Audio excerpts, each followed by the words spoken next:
এই সিনেমাটা আসলে একটা অন্য ধরনের প্যাটার্নে গল্প বলা হয়েছে, যেটা আমরা আসলে দেখিনি এর আগে। মানে বাংলাদেশের দর্শকরা, আমরা বাংলাদেশি ডিরেক্টরদের পয়েন্ট অফ ভিউ থেকে সিনেমা দেখি। আমরা বাংলাদেশকে দেখেছি একজন ইরানিয়ান ডিরেক্টরের পিভি থেকে, এবং তার যে দেখার দৃষ্টিভঙ্গি এবং সে যতটা তার মতো করে দেখেছেন, এই দেখাটাই আমার কাছে স্ক্রিনে যখন আমি দেখতে পেয়েছি মনে হচ্ছে যে আমি তো এইভাবে কখনো চিন্তা করিনি, ডিফারেন্ট।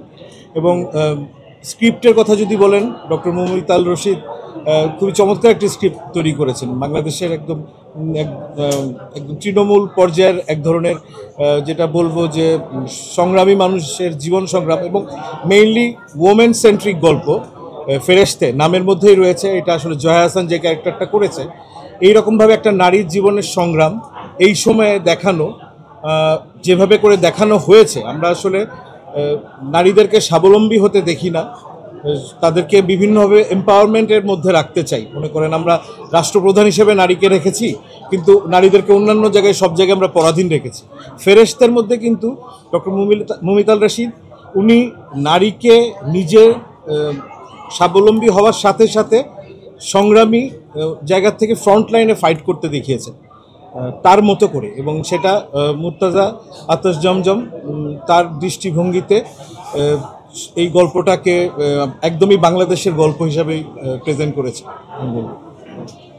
এবং এই কারণেই ডিফারেন্ট। মানে এটা আমরা এভাবে দেখতে পাইনি। আপনি এই মানে এই ফিল্মটার, ফেরেশতে সিনেমাটার স্টোরি টেলিংটা যেভাবে করে দৃশ্যায়ন করা হয়েছে, গল্পটা বলা হয়েছে, এই টেকনিকটাই ডিফারেন্ট। যেমন একটা ছোট্ট এক্সাম্পল দেই, আমরা অনেক বড় জোনের মধ্যে শ্যুট করেছি বিভিন্ন সময়। তো ইউজুয়ালি আমরা দেখি কি, এইসব বড় জোনের মধ্যে ডিরেক্টররা অনেক এক্সাইটেড থাকেন, লাইটের গ্যাফার ট্যাফার ডিওপি তারাও বিভিন্ন রকমের ক্যাওয়াস, অনেক আওয়াজ টাওয়াজের মধ্যে কাজ করতে হয় আমাদের, এবং অনেক অ্যারেঞ্জমেন্ট থাকে, জেনারেটর, বড় বড় সোলার, বিভিন্ন ধরনের টেকনিক্যাল ইকুইপমেন্টস থাকে। কিন্তু এইখানের মধ্যে অল্প কিছু লোকজন, তারা বিশাল বিশাল জোন এবং অদ্ভুতভাবে অনেক অল্প লাইটের মধ্যে কোনো রকম শব্দ ছাড়া, শুধুমাত্র ডিরেক্টর কানে কানে পারফর্মারকে যা বলছেন, এর বাইরে আর কোনো শব্দ নেই, এরকমভাবে তোমরা আসলে কাজ করে অভ্যস্ত না। একদমই অন্য প্যাটার্নের কাজের ভঙ্গির মধ্যে দিয়ে গেছে আমার মনে হয়েছে।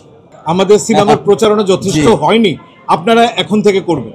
আর ভাইয়ের হয়ে আরেকটু বলবো আমি যে, ভাই মারামারি কাটাকাটি শব্দ ব্যবহারের সুবিধার্থে হয়তো বলেছেন, কিন্তু মূলত হচ্ছে বিভিন্ন জনরার সিনেমা এখন হচ্ছে, এবং সেই জায়গায় দর্শক বিভিন্ন ধারার সিনেমা পছন্দ করছে।